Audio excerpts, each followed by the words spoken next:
প্রতিদিনই ফ্যাক্টরিতে তৈরি হচ্ছে হাজার হাজার ফোন, কিন্তু কিভাবে তৈরি করা হয় তা জানলে অবাক হবেন। কারণ শুধু ফ্যাক্টরির মাধ্যমেই এগুলো তৈরি করা হয় না, পাশাপাশি ফোনগুলো নিয়ে বেশ কিছু পরীক্ষাও করা হয়।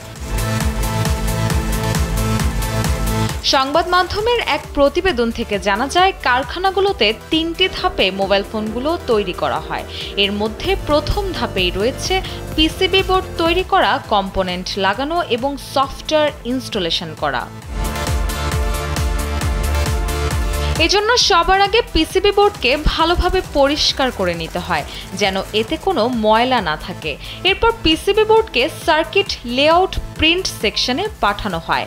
সেলফিন অ্যাপে দেশ বিদেশের যে কোনো জায়গা থেকে অ্যাকাউন্ট খুলতে পারবেন কোনো ঝামেলা ছাড়াই। সেলফিন, আগামীর ব্যাংকিং।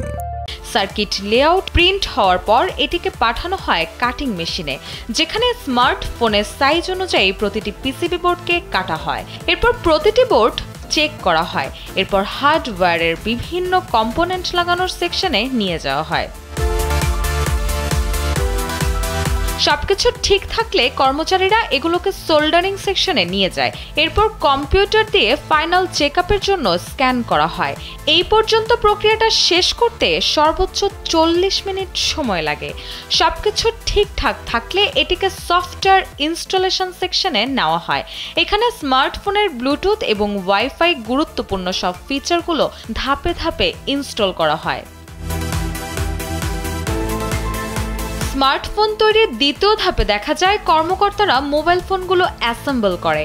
এই ধাপে মোবাইলের বিভিন্ন মডিউল সংযোগ করা হয়, যেখানে প্রতিটি মডিউলই আলাদা আলাদা থাকে। Back case, charging port, camera, power button, সিম স্লট, এসডি কার্ড স্লট এবং ব্যাটারি এক এক জায়গায় লাগানো হয়। সম্পূর্ণ প্রক্রিয়াটি ম্যানুয়ালি করা হয়ে থাকে। এরপরেই ফোনে স্ক্রু লাগানো এবং প্রেসার দিয়ে ব্যাকপ্যান লাগানোর কাজ করা হয়। এসব কাজ শেষ হওয়ার পর সবকিছু ঠিক আছে কিনা দেখতে স্মার্টফোনটির হার্ডওয়্যার ও সফটওয়্যার চেক করা হয়। সবশেষ তৃতীয় ধাপ, যেখানে মূলত বিভিন্ন ধরনের টেস্ট করা হয়। ফোনের ড্রপ টেস্ট থেকে শুরু করে ফোনের ব্যাক কভারের কালার প্রায় 1000 থেকে 1200 বার দেখা হয় যে রং উঠে যায় কিনা, এবং ফোনটিকে বিভিন্ন তাপমাত্রায় রেখে পর্যবেক্ষণ করা হয়।